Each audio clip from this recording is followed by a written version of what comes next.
Salut la compagnie, on se retrouve ici pour une petite vidéo, tout simplement pour vous expliquer ce que je vais faire là aujourd'hui. Je suis en train d'ordainer du foin, voilà, qui a été fané 2 fois et qui a été fauché la semaine dernière. C'est très tôt, voilà, mais je vais vous expliquer pourquoi après. Ensuite, on ira mettre un effaroucheur parce que j'ai pas mal de corvidés là dans un champ qu'on vient de semer en maïs hier. Donc je voudrais vraiment m'en débarrasser et on verra si on peut presser assez rapidement. Voilà, c'est peut-être en fin d'après-midi. Et je vous montrerai aussi le pressage. Voilà un peu le menu de cette vidéo. Mais on va commencer ici, donc tout simplement par regarder le foin. Alors, c'est la première fois que je coupe aussitôt. Alors pour plusieurs raisons, hein. Voilà, déjà c'est parce que j'ai un petit créneau et avec du beau temps et il me faut retrouver du foin, donc il m'en manque. Et puis deuxième chose, on va implanter des poireaux ici, donc d'ici 15 jours, 3 semaines à peu près. Et j'avais peur d'être pris de pluie. Pour l'instant, il n'y a pas plu dans le nord depuis un bon moment, donc c'est plutôt la cata.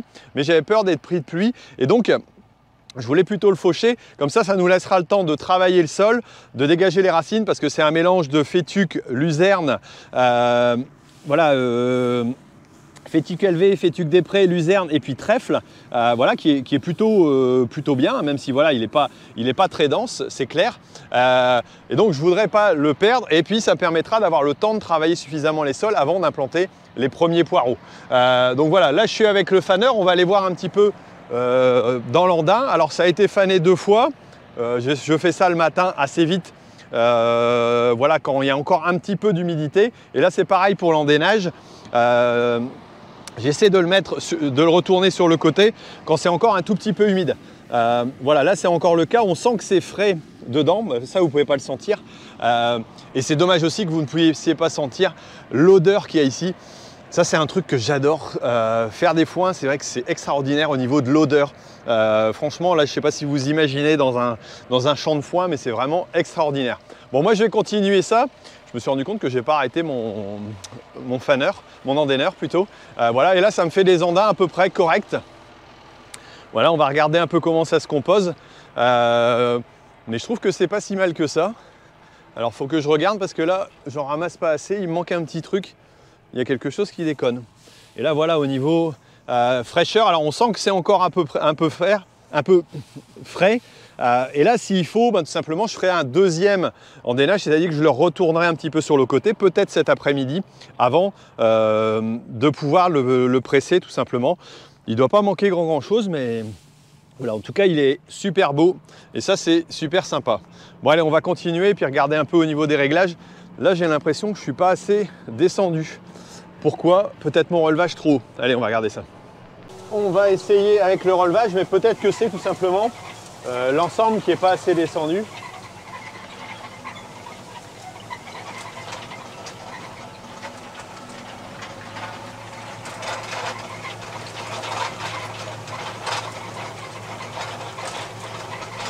Ouais, voilà, ça a l'air de mieux travailler.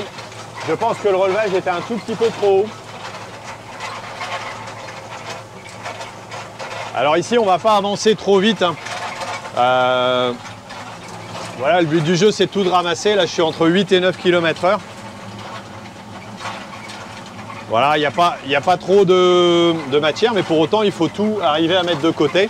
Donc là, je passe sur le côté et l'andaineur, je l'ai mis donc tout simplement en double andainage. J'aurais pu faire 2 andins, là, je n'en fais qu'un parce qu'il n'y a pas suffisamment de matière et que voilà, le produit est suffisamment bon pour le moment. Bon allez, on va continuer ça un petit peu.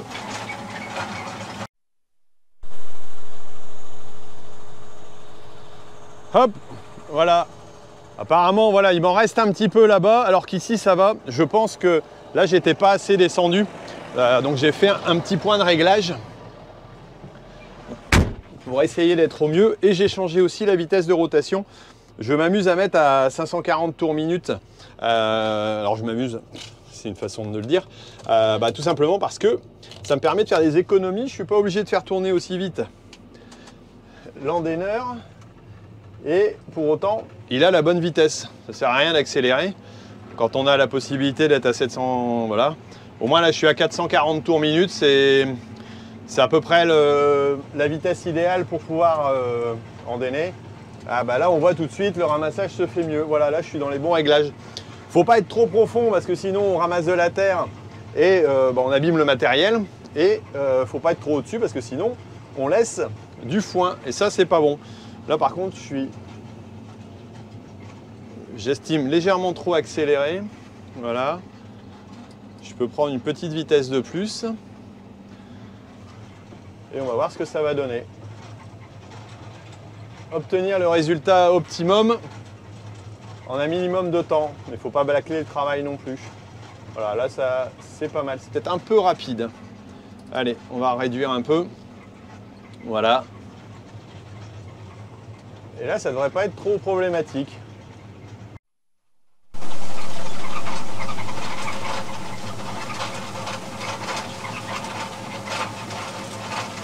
Il y a même des corvidés là-bas qui se baladent.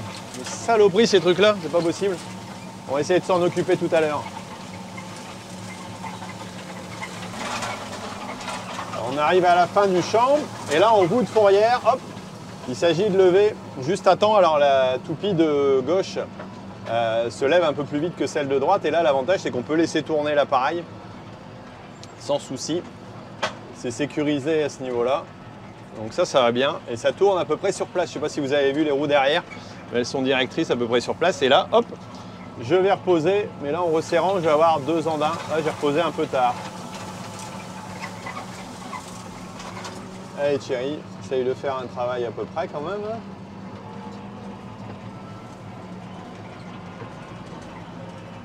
Pas toujours évident de faire une vidéo en même temps qu'on montre ce qu'on fait. Hein. Hop. Bon bah voilà, je vais passer. Voilà. Et là je vais continuer à serrer sur le côté.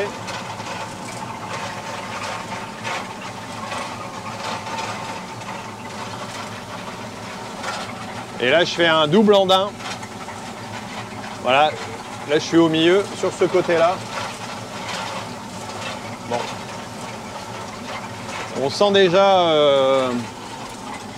déjà que ça sèche par rapport à quand j'ai démarré, hein, il y a à peine 1 heure. Et là, on voit la différence. Et là, je vais plus abîmer. Et c'est pour ça que le foin, voilà, il faut le faire à des heures qui sont adaptées. Hein. Bon, le pressage, bien entendu, on ne va pas le faire le matin. Et encore, si on faisait de l'enrubanage, pourquoi pas. Hein. Mais voilà, faut en plein après-midi aller faner ou bien endainer. C'est une erreur parce qu'en plus, sur de la luzerne, on va perdre les feuilles. Voilà un petit peu. Après, on va redescendre, regarder ce que ça donne en termes d'humidité. Eh ben, c'est pas si mal que ça. Hein. Voilà, on voit que ça a déjà séché par rapport à tout à l'heure. C'est un peu moins vert. Est-ce qu'on va pouvoir le presser tout à l'heure? Je ne sais pas. Mais en tout cas, c'est plutôt bien sec. Alors, ce qui se passe aussi, c'est que l'humidité remonte de temps en temps du sol, hein, forcément, même quand on n'a pas de pluie. Voilà, et presser trop sec, ça irait pas. Donc là, ce qui peut se passer, c'est qu'éventuellement, pour avoir bien le fond de l'andin plus sec, parce que là, c'est encore humide, je refasse un quart de tour. Voilà, tout simplement pour les repositionner sur le côté et essayer de voir ça. Alors voilà, si on n'a pas de quart de tour, eh ben, on passera cet après-midi au... donc tout simplement l'effaroucheur, parce que là je vais essayer de faire peur au corps vidé et puis on reviendra ici certainement pour l'opération de pressage si on peut le faire aujourd'hui. Voilà, bon ça paraît pas trop mal parti mais c'est pas gagné. Allez on continue. Dis bonjour à la caméra. Ça va? Bon c'était pas prévu mais très bien, il y avait besoin de moi pour l'aider un petit peu. Donc, bon. Grande journée à Poireau aujourd'hui, donc du coup je passe mon début d'après-midi là pour leur donner un coup de main. Alors on est à la fin, hein, mais il y a beaucoup de demandes parce que justement il va plus y avoir beaucoup de produits en terre. Voilà, et donc il y a toute l'équipe qui est encore en route cet après-midi alors que normalement on tourne que le matin. Et ça c'est loin de près de la tente. On a de la marchandise, on va essayer de se déblaisser, d'envoyer avant que ça ne monte. Parce qu'une fois qu'ils sont montés, les parois, ils sont... Bon, quand ça arrive à presser quand même tout à l'heure.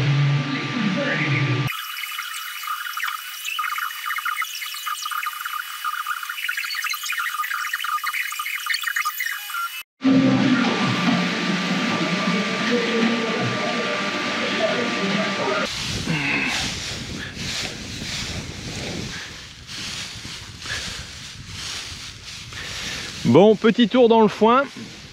Après avoir fait un peu de poireaux, j'ai vérifié ce que ça donne parce qu'ils annoncent un peu d'eau cette nuit et d'ailleurs ça se couvre pas mal au niveau du temps. Mais je pense pas qu'il y ait besoin de refaire un quart de tour. Donc on va pouvoir envoyer Alex atteler la presse et puis essayer de faire ça avant ce soir. Ça serait pas mal. Hop, ça va ressauter.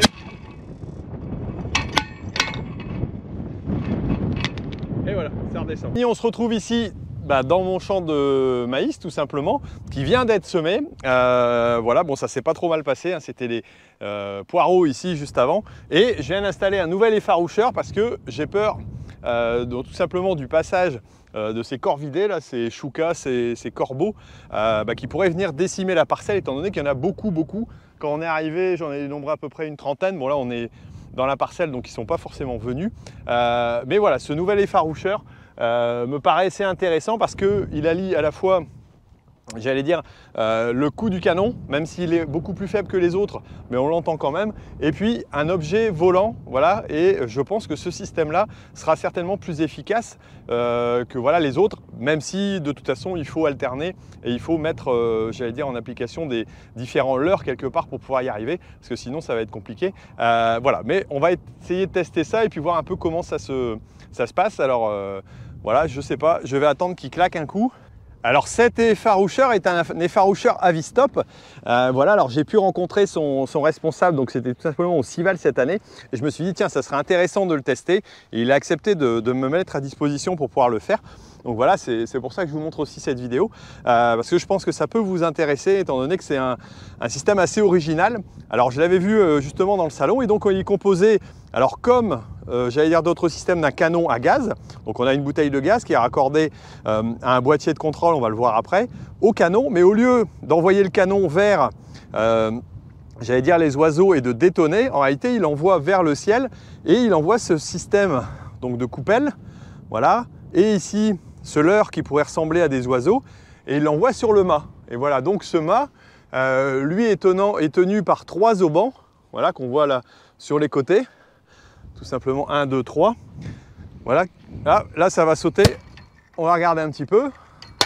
Et voilà un petit peu. Donc le coup de canon n'est pas très fort, hein, quelque part. C'est ce qui est intéressant parce que je pourrais le mettre près des maisons. Ça sera moins gênant qu'un canon classique. Et il a ce leurre, j'allais dire visuel, qui est intéressant. Alors il y a autre chose, on va voir au niveau du boîtier, qui est pas mal. Mais en tout cas, voilà comment il est composé. Alors le raccordement se fait tout simplement ici sur une entrée de gaz avec une bougie, un détonateur. Donc voilà, rien de très complexe jusque là, et plutôt efficace. Ici on peut voir le boîtier de contrôle. Donc le boîtier de contrôle est assez simple, hein. Un bouton on-off, 2 boutons pour le fonctionnement.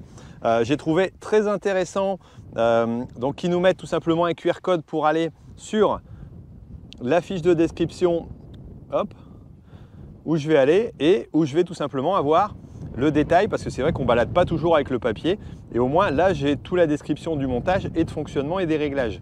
Ça c'est une très bonne idée, je trouve, de leur part d'avoir mis ça sur un QR code. Hop, ça va ressauter.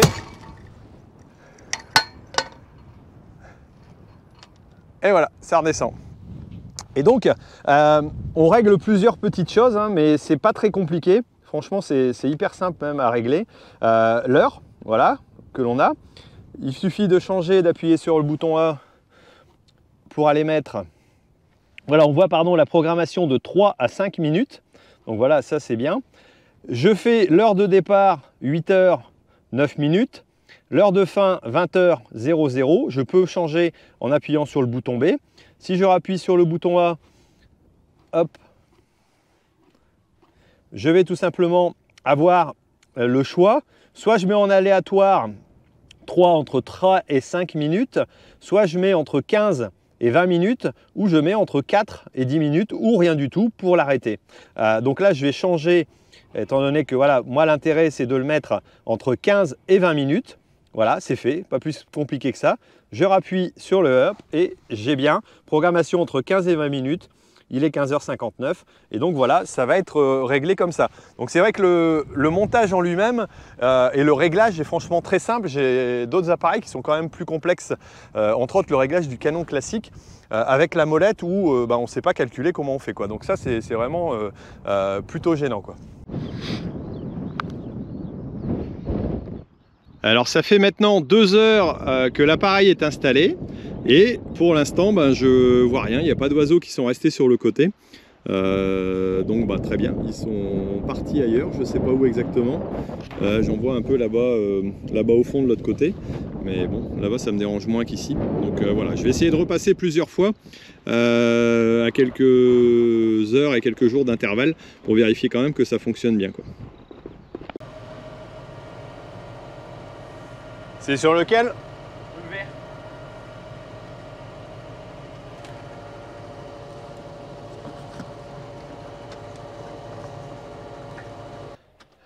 Hop, l'attelage est fait, on a remonté bien les bras, parce que sinon c'est gênant. L'ordinateur de bord est allumé normalement. Et après on va faire un essai en démarrant la prise de force. Alors celles-là, elles n'étaient pas du tout prévues au programme tout de suite. On dirait qu'il commence à tomber de l'eau et c'est pas parce que le voisin il arrose ses carottes. Non, non, on sent quelques gouttes. Bon, on va bien voir déjà si c'est sec et puis si ça va tenir. Ce n'est peut-être que quelques gouttes. Et c'est parti avec Alex qui chauffe.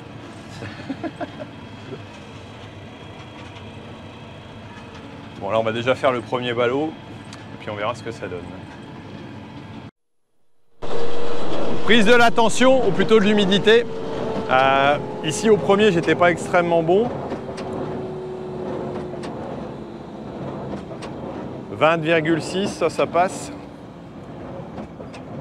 13,7, 19 ça passe. 22 c'est tout juste. C'est pas si mauvais que ça, mais je pense qu'il faut pas trop le serrer.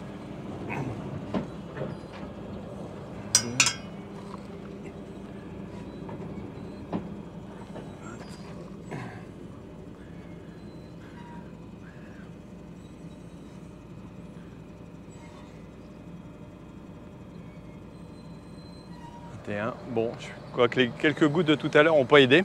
Mais là, on va maintenir un peu plus desserré, tant qu'à faire. Parce que là, ouais, on est encore bien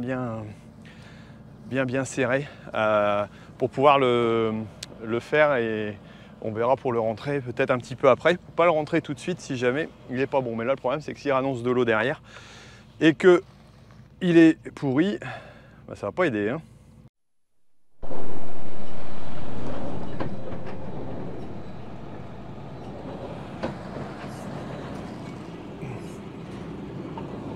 C'est bon.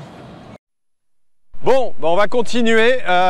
Les dernières prises, vous avez vu, on est un peu en dessous de 18, 19. Donc ça, c'est bon. On sent qu'il y a un peu l'humidité voilà, sur le dos. Donc tu vois, là ce que j'aurais dû faire, c'est simplement le retourner. J'aurais été sûr de mon truc. Mais bon, de toute façon, le foin va être utilisé assez rapidement. Je pense qu'il n'y a pas trop de soucis. On est juste bien. Ouais, on sent que c'est un peu plus frais. Puis le problème, c'est que là, ça ne tire pas. Le soleil n'est pas là. Et ça va peut-être pas s'arranger par la suite. Allez, Alex, on continue et puis après on viendra ramasser ça tranquillement. Bon, ça fait des beaux petits ballots. Ça va pour une reprise de pressage, ça va, on n'a pas de souci avec les nœuds. Pas toujours si évident que ça.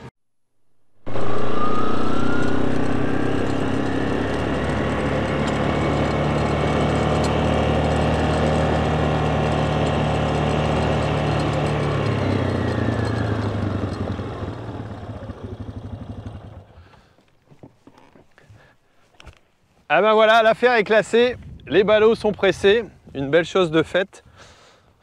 Voilà, on les a pas serrés trop fort, mais juste assez pour que ce soit bien.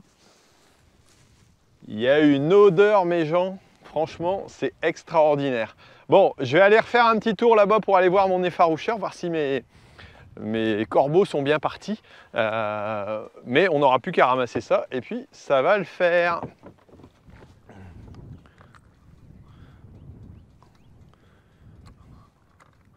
Ah, si je mets pas la bonne vitesse.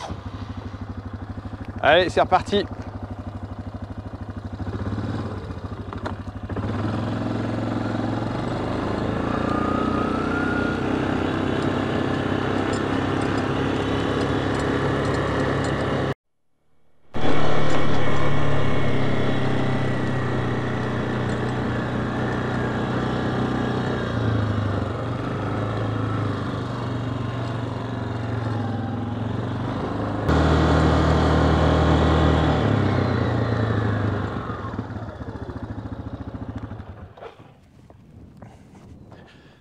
Alors tiens, je vais en profiter pour voir un peu l'humidité.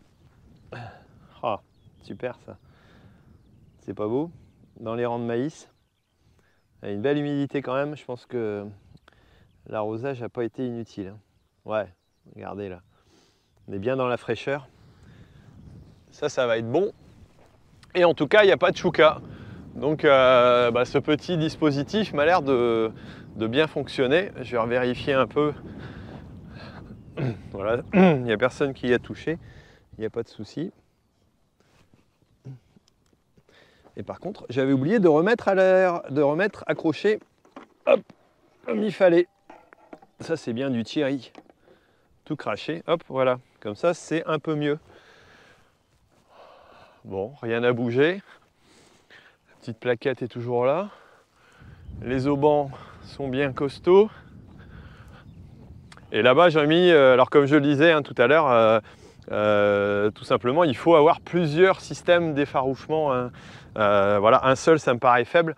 Et il faut savoir les alterner parfois d'endroits, éventuellement, voilà, de place. On peut mettre un canon ici, on peut mettre ce système là, on peut mettre un oiseau de l'autre côté, les bouger de place. Et puis, là, ce qui est intéressant aussi vraiment avec cet appareil-là, c'est qu'il est aléatoire. Donc, ce qui fait que les animaux s'habituent pas à la présence des trucs, parce que si c'est toujours à vitesse constante, voilà, là j'ai mis le canon de l'autre côté, on l'entend, lui il balance à vitesse constante. Alors que celui-là, comme il est aléatoire, il va mettre à un moment donné ou à un autre. C'est l'intérêt d'avoir un ordinateur. Certes, il y a un coût un peu plus élevé, mais en tout cas, c'est beaucoup plus fiable et beaucoup plus pratique à régler que ce système qui est là-bas. Parce que le système qui est là-bas, c'est hyper compliqué. Il faut régler la molette, il faut attendre un quart d'heure, vérifier, ça marche pas. Ça, c'est hyper long, alors que là, on est vraiment sur un système qui est plutôt intéressant. Donc voilà, si ça vous intéresse, allez regarder sur le site Avistop. Franchement, moi, celui-là, là, ici, par contre, il faut que je fasse attention. Bien le réenterrer. Hop.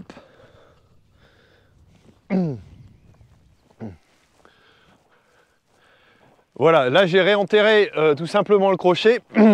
C'est la seule chose que je trouve un petit peu limite sur cet appareil. Voilà, s'il y avait des systèmes un peu plus gros au niveau des taquets, bon, ça a l'air de tenir. Hein. Pour autant, ça a l'air de tenir, mais je ne sais pas, en cas de grand vent, je les remplacerai peut-être par des systèmes un petit peu plus grands. Ça me paraît un peu juste. Mais en tout cas, pour le reste, cette histoire de l'heure, pour l'instant, ça a l'air de fonctionner. Alors voilà, écoutez, moi je vais vous laisser pour cette vidéo-là. Alors n'oubliez pas qu'on se retrouve au Co-Farming Tour dès la semaine prochaine. Voilà, donc il va y avoir pas mal de sujets, je pense, intéressants. On va avoir les nouveaux formats. N'hésitez pas à aller voir, acheter un œil aussi, si vous êtes en Normandie, sur le programme, parce que vous pouvez nous rejoindre à certains moments, le lundi soir sur Rouen, le mercredi soir sur Caen. Il n'y a pas beaucoup de place, il faut s'inscrire, mais en tout cas c'est possible. Donc voilà, venez nous rencontrer, venez discuter avec nous. Et puis il va y avoir la diffusion en avant-première du reportage dans les bottes de ceux qui nous nourrissent, qui est tiré du livre, qui m'a pris un certain temps à faire, mais qui est, je pense, très intéressant. On y parle de voilà, comment, entre autres, on voit l'agriculture d'aujourd'hui et comment elle évolue, et comment tout simplement il faut savoir nous respecter aussi pour qu'on avance dans nos pratiques. Allez, moi je vous laisse et puis je vous dis la semaine prochaine, il y aura pas mal de contenu sur les réseaux, et entre autres le direct du tour à 19 h sur mon Facebook. Voilà, allez, à ciao, et puis n'hésitez pas à mettre un petit commentaire, un petit j'aime à la vidéo, ça me fera plaisir.